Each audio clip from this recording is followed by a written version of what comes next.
Hi everyone, and welcome to week 9 of our Tula Pink Butterfly 2nd edition Sew Along, hosted by Pat Sloan at her website ilovetomakequilts.com. This week's video is a little different, as in I'm not giving a straight out tutorial in how to make the half square triangles.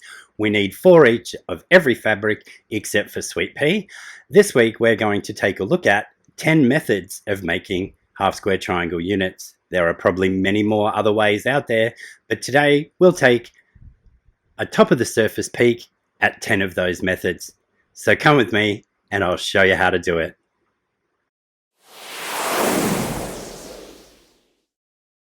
Not that I think it's necessary this week, but to keep things consistent, here are the placement of all of the half square triangles that we need to make to feather the edge of our butterfly.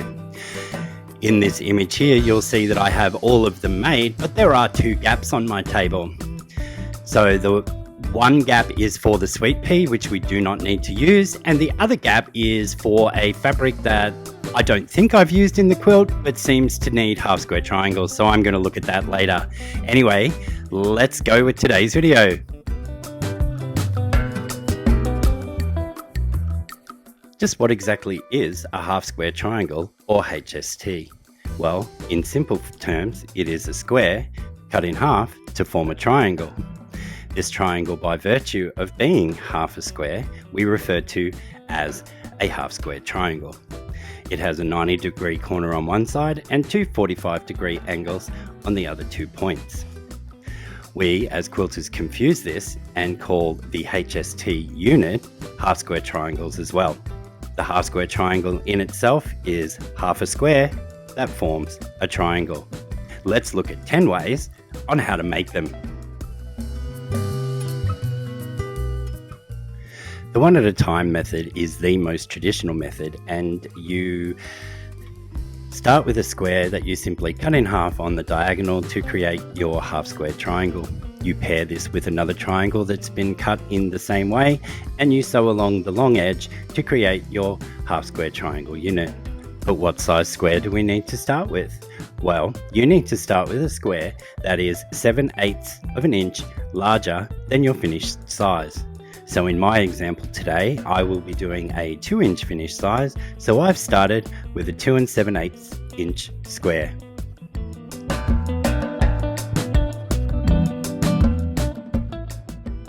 You are sewing on a bias edge with this method, so you need to take special care not to stretch it, and once this is pressed, it should end up at exactly the size that you're after. I never find I have much accuracy with this method, so cutting one square, why not make 2 triangles?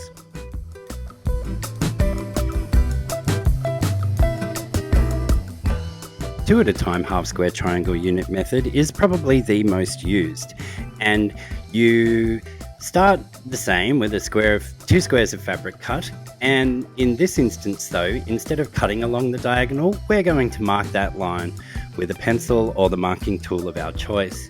We then pair this up right sides together with our other piece of fabric, and we take it to the machine and we stitch 1/4 of an inch on either side of our drawn line.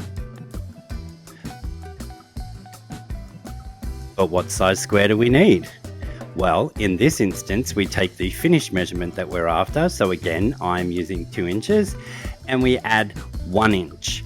And this allows for us to sew on either side of our drawn line, cut this apart on the drawn line, and then trim it down. So we have much greater accuracy than the first method.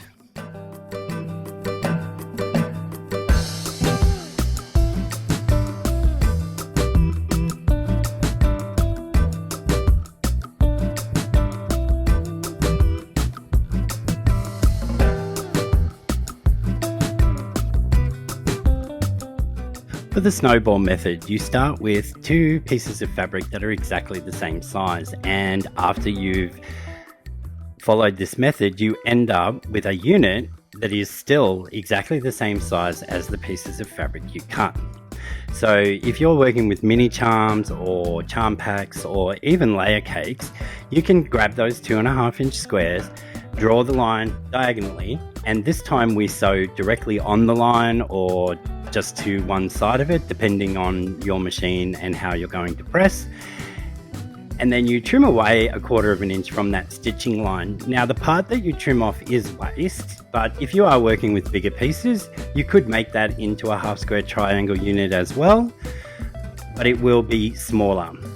So by using this method, you can use your entire mini charm pack and create some half square triangles from it without cutting any extra yardage.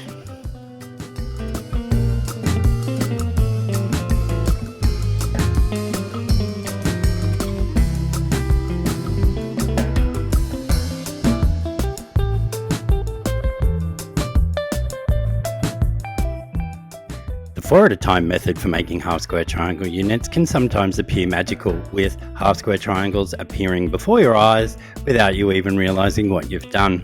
So to do this method, you start with 2 squares of fabric that are exactly the same size as each other. You place them right sides together and you sew 1/4 inch all the way around the outside. But what size do we need to cut our squares? Well, you add 1/2 inch to the finished size and then double it, and that gives you the size square that you need. So in all my examples today, I'm working with a 2-inch finished square. So I need to add 1/2 inch, which makes that 2.5, and double it. So I'm starting here with a 5-inch square.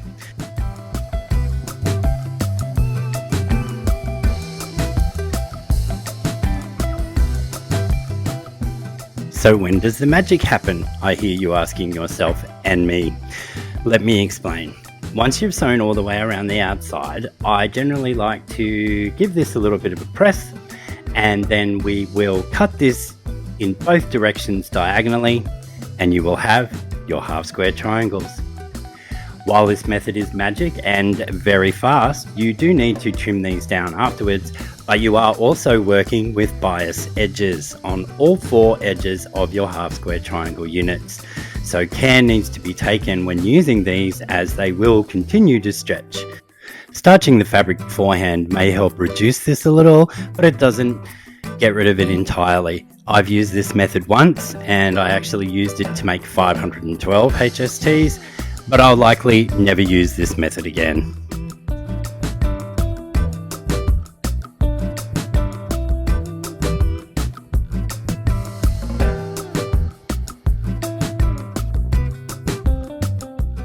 The 8 at a time method in its basic form is doing 4 2 at a times in the one unit.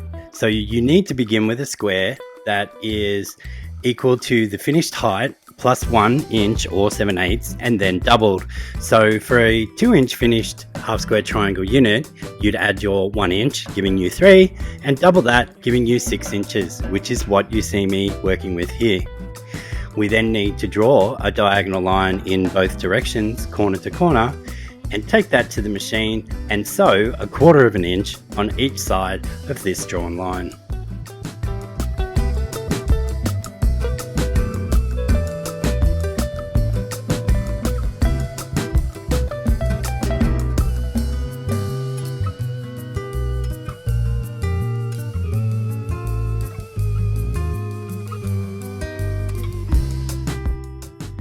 Once we've stitched both sides of both of our drawn lines, we need to then take this to our cutting mat and cut it apart. I like to give it a little bit of a press first, and that just gets rid of any of those wrinkles. But as a viewer pointed out from my last Sweet Childhood Memories video, if you're using a heat erase pen, you might want to skip this step. Once we've given this a press, we need to cut this in half both horizontally and vertically, and that in essence gives us our 4 2 at a time units. So then all that's left to do is to cut it apart on our drawn lines. I've added 1/4 inch more to this block, so I'm starting with a 6 1/4 inch block, and I need to line this up on 3 1/8 and cut it vertically, and then line that 3 1/8 up again and cut it horizontally. Finally, cutting it apart on all of our drawn lines, pressing to the darker of the 2 fabrics, and these 2 need to be trimmed down.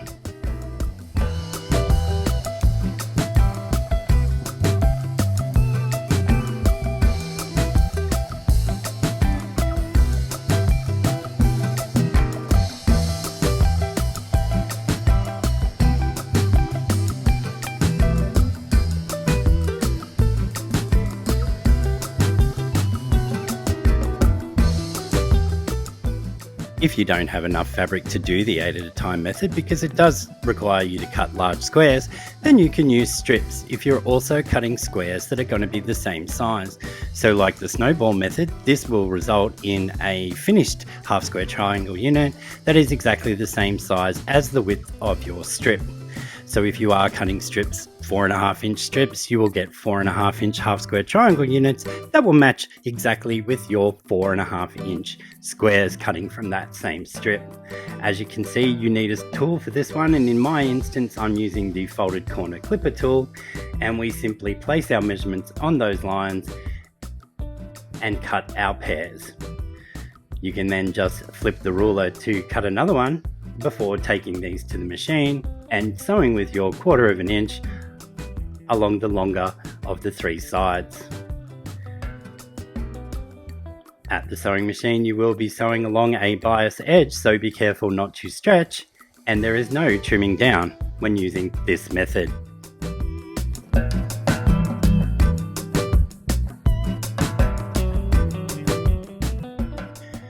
When pressing these units, you will be left with one little dog ear, so I just like to take that off first, and I just line the tool back up on there and snip that little corner off before pressing to the darker of the 2 fabrics. And then you'll see at the end that we can create a little bow tie unit by using 2 other squares that are also 2.5 inches.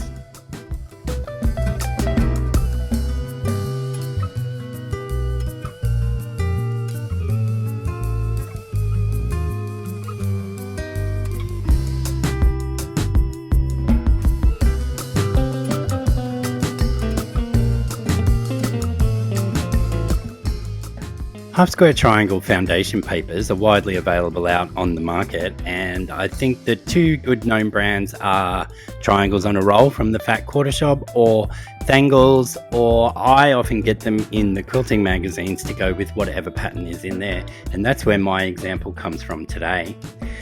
This allows for you to just sew these, but not like a foundation paper piece. You just place your piece of paper on top of your pre-cut fabric, you sew along the designated lines, and then you cut along the designated lines. My issue with this is that you have to keep buying the papers when there are other methods that don't need them, and having to rip all of the paper out afterwards is an absolute nightmare for me. So while I know that there are some of my friends out there who love this method, it's not one that I prefer.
As the name would suggest, for this method you need strips of fabric that you sew together in a tube and then cut in a certain way that you create your half square triangle units. So what size strips do you need? Well, the official math behind this is the square root of the finished size square divided by 2 plus 1/2 inch.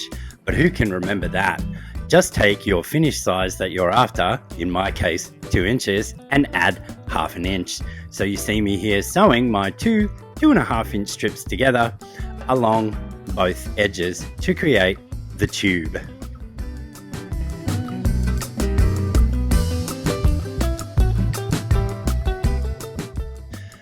Okay, so we have a tube. Now what? Well, now we need to grab a ruler and we have to mark a specific line across the corner of that ruler, And in this instance, I'm grabbing some blue painter's tape, and from the front of the ruler I can see the 2.5 inch marks on either side here, and I'm going to run the tape across from that 2.5 mark on one side to the other side as straight as I can, ensuring that I'm crossing over those 2.5 inch marks. We then need to place this mark on our stitching line on the tube and trim the two sides. You can then invert the ruler, trim again, invert the ruler, and trim again. In this instance, and much like the 4 at a time method, all edges of your half square triangle unit will have bias, and therefore they will stretch and continue to stretch.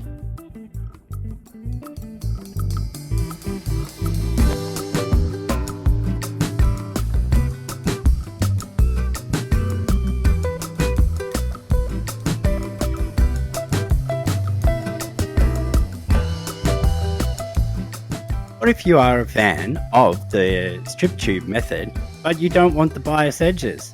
Well, you can do that by starting with bias strips.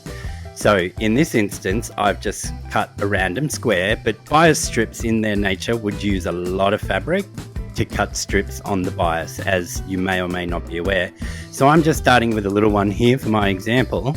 I'm placing my 45-degree line on the bottom to cut my bias strip, and then I will cut that the same width, the 2.5 inches as I had before, and then I'm going to sew the two strips together, remembering that we are sewing on the bias, so be careful of stretch, and repeat the process that we did for the strip tube.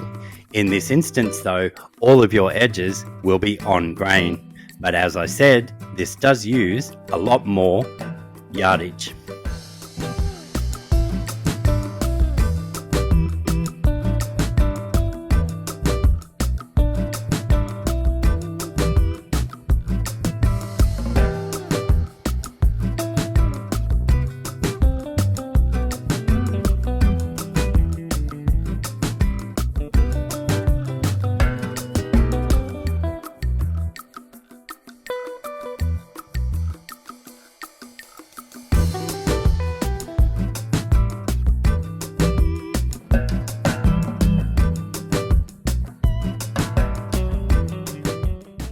I first saw the accordion method one day when searching YouTube, and I came across Eva Page quilt designs when I was looking for different ways to make my half square triangles. I'll pop a link to her channel in the description box below and a card in the top left right hand corner of the screen. But in a nutshell, you start with the same size squares that you would do for the 2 at a time method. You draw a diagonal line from corner to corner on the back of each of them. You put your two squares together and you stitch 1/4 inch away from that line, and then you grab another square and pop that on and stitch again 1/4 inch away from the line. Grab another square, pop that on, stitch again 1/4 inch away from that line. You'll see me in the video trying to work out which way to go because of where my 1/4 inch sits and which side I actually have it on, but go to Eva's channel and watch her video, and it's much better than my example here. Once you can do this completely scrappy, you can have all different sorts of pairs. You'll get no two the same doing it this way, unless every second piece is a background color. There's no reason why that can't be the case. And then you just cut them apart on the drawn line. You press them to the darker of the two fabrics, and then you trim them down as normal. It's fast. It's a great way to use up your scraps, and it's probably a method I haven't really used before, but I probably will in the future. But go check Eva's page out and she'll give you a much better demonstration than I have.